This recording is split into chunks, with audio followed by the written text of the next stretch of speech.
rekan-rekan semua, beberapa waktu lalu kita sudah belajar bersama dengan Pak Daniel Ronda tentang mengapa ada penderitaan. Dan saya rindu malam hari ini mengajak rekan-rekan semua untuk melihat kembali tayangan yang pernah disampaikan oleh Pak Evangelis Samuel Sugiarto di 4 tahun yang lalu tentang kalau Allah baik atau jika Allah baik, mengapa ada neraka. Karena itu, mari kita simak bersama-sama. Terima kasih untuk waktu di mana kita boleh belajar bersama-sama. Nah, topik kita hari ini adalah jika Allah itu maha baik, mengapa ada neraka? Nah, saya ingin mengajak kita mencoba melihat kebenaran relasi antara apakah memang keberadaan neraka itu bertentangan dengan karakter Allah yang baik atau tidak. Jadi saya tidak sedang akan membongkar di neraka itu seperti apa saja gitu ya. Ini bukan sisi perjalanan spiritual gitu. Dan saya juga mendasarkan kebenaran bukan dari pengalaman, tetapi basisnya adalah kebenaran Alkitab. Nah, pertanyaan ini merupakan pertanyaan yang cukup sering, Pak, ditanyakan di banyak kesempatan, baik itu ceramah, seminar-seminar yang saya pimpin, dan ini menjadi sebuah isu yang menarik karena berbicara tentang kehidupan kita setelah kematian, yaitu tentang neraka. Dan saya ingat ada Pak Bejo yang juga sudah pernah menyampaikan tentang apakah kita bisa mempercayai kehidupan setelah kematian, juga di dalam forum ini gitu ya. Nah, kita ketika berbicara tentang apakah keberadaan neraka itu bertentangan dengan Tuhan yang maha baik? Kok bisa ya kalau Tuhan itu maha baik, dia itu bisa mendesain neraka yang kemudian mungkin beberapa orang menggambarkannya itu sebagai tempat hukuman yang mengerikan sekali. Bahkan mungkin ada sebagian orang yang mendeskripsikannya, misalnya kita seorang yang mencuri, maka tangannya kemudian kita akan dipotong dan lain sebagainya. Kalau lidah kita sering berbohong, akan ditarik dan berbagai macam lah deskripsi gambaran. Kenapa kok Allah maha baik bisa menciptakan atau bisa mendesain atau merancang konsep neraka semacam ini? Nah, saya yakin dan percaya pertanyaan ini dibangun dengan sebuah asumsi yang salah. Asumsi yang salah. Apa asumsinya? Bahwa Tuhan itu menciptakan sebuah tempat penyiksaan. Neraka bukanlah gambaran seperti ini. Saya sangat setuju kalau memang Alkitab menggambarkan neraka itu sebagai sebuah tempat penyiksaan seperti yang digambarkan tadi, ada berbagai macam jenis hukumannya, maka saya sangat setuju bahwa Tuhan itu jahat kalau Tuhan itu bisa mendesain dan merancang konsep yang demikian mengerikan.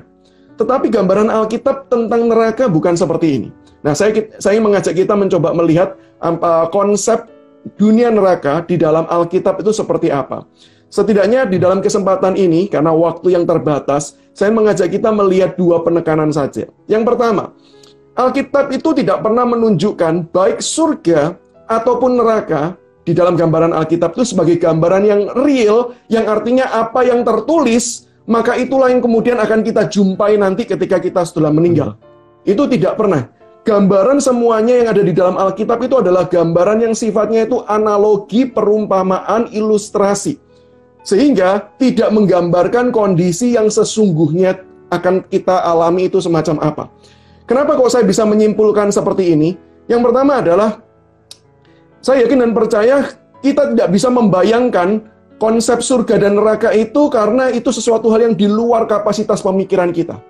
Itu sesuatu hal yang melampaui daripada apa yang kita bisa bayangkan. Apalagi kalau kita percaya bahwa itu sebuah dimensi yang lain. Maka saya yakin dan percaya kapasitas kita sebagai manusia tidak bisa sanggup mencerna apa yang akan terjadi nanti. Sehingga ketika Alkitab itu berusaha mengkomunikasikan kebenaran bagi kita yang hidup di dalam dunia ini, di tengah segala keterbatasan, maka yang Tuhan nyatakan itu adalah apa yang kita bisa pahami di dalam konsep kita. Maka contohnya, ketika digambarkan surga itu sebagai sebuah tempat rumah, apakah memang benar nanti kita itu menerima rumah? Nah, itu sebuah misteri yang sulit untuk dijawab dengan pasti. Tetapi gambaran Alkitab adalah sebuah analogi, bukan seperti sesuatu yang benar-benar nanti ada rumah.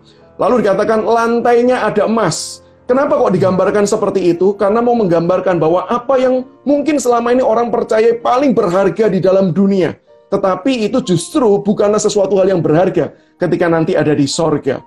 Apalagi kalau misalnya kita membaca Lukas pasal 16, ketika ada peristiwa orang kaya dan Lazarus. Lalu orang kaya itu masuk neraka, Lazarus masuk surga. Lalu gambarannya masuk surga adalah duduk di pangkuan Abraham. Maka kalau ini adalah gambaran real, maka saya nggak yakin, Pak, itu Abraham mangku berapa banyak orang. Karena kalau itu betul-betul dipangku, berarti kasihan Abraham dong. Kalau semakin banyak yang masuk surga, berarti kan semua dipangku oleh Abraham. Apakah nanti giliran atau bagaimana?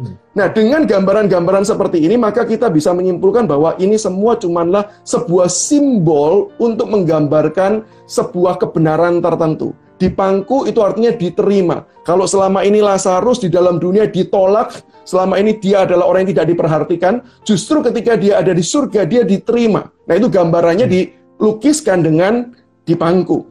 Demikian juga ketika konsep neraka. Kalau kita memperhatikan gambaran Alkitab tentang neraka cukup berbeda-beda. Ada yang menggambarkan bahwa neraka itu seperti api yang menyala-nyala.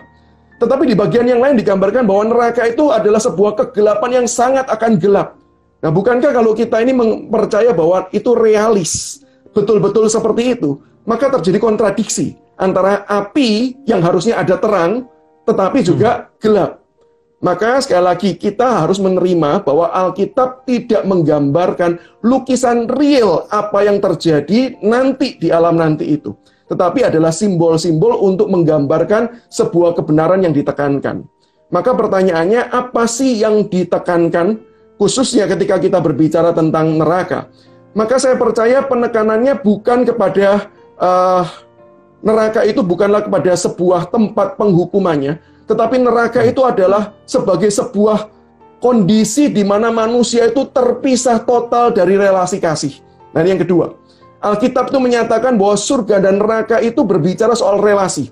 Ketika di surga, itu bukan berbicara tentang nanti tempatnya enak, nanti dapatnya barang-barang yang enak atau menyenangkan, tetapi berbicara bahwa di surga itu bahagia karena kita bersama dengan Tuhan yang sumber segala kebahagiaan, Tuhan sumber segala berkat, dan kita ketika di dalam dunia ini berelasi dengan berbagai macam halangan, tetapi ketika nanti di surga itu kita berelasi tanpa halangan lagi.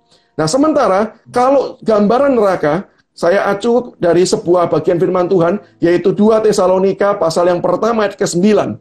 Firman Tuhan berkata demikian, mereka ini akan mengalami hukuman kebinasaan selama-lamanya. Apa itu? Dijauhkan dari hadirat Tuhan dan dari kemuliaan kekuasaannya.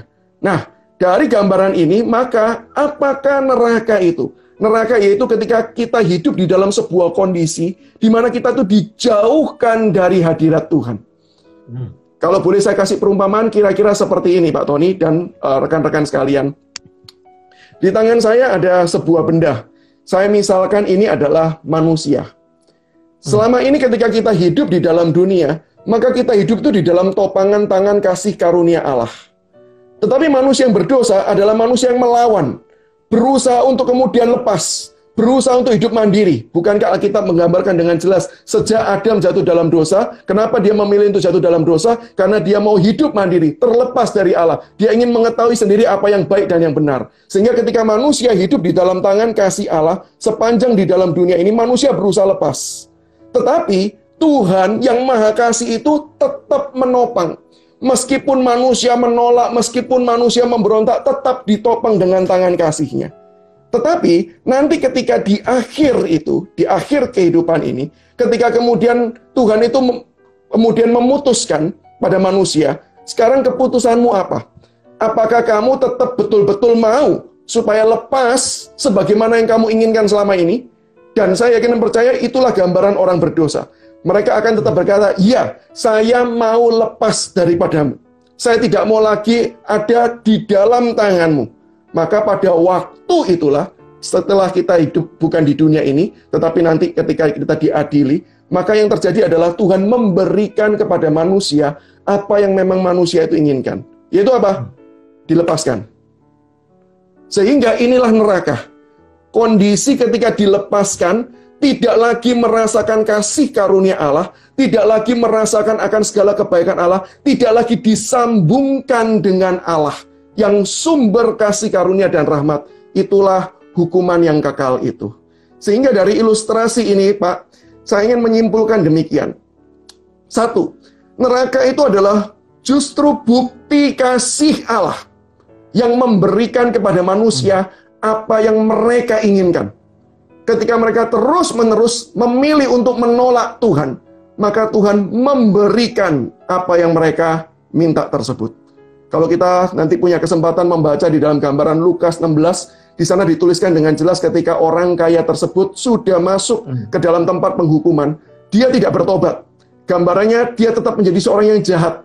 Dia tetap kemudian tidak mau berkata kepada Lazarus, tapi dia justru berkata kepada Abraham. Dia tidak pernah minta maaf kepada Lazarus yang sudah selama ini dia berbuat jahat, tidak mengasihi dia. Tapi dia berkata-kata pada Abraham dan meminta Lazarus untuk melakukan tugas tetap sebagai seorang hamba.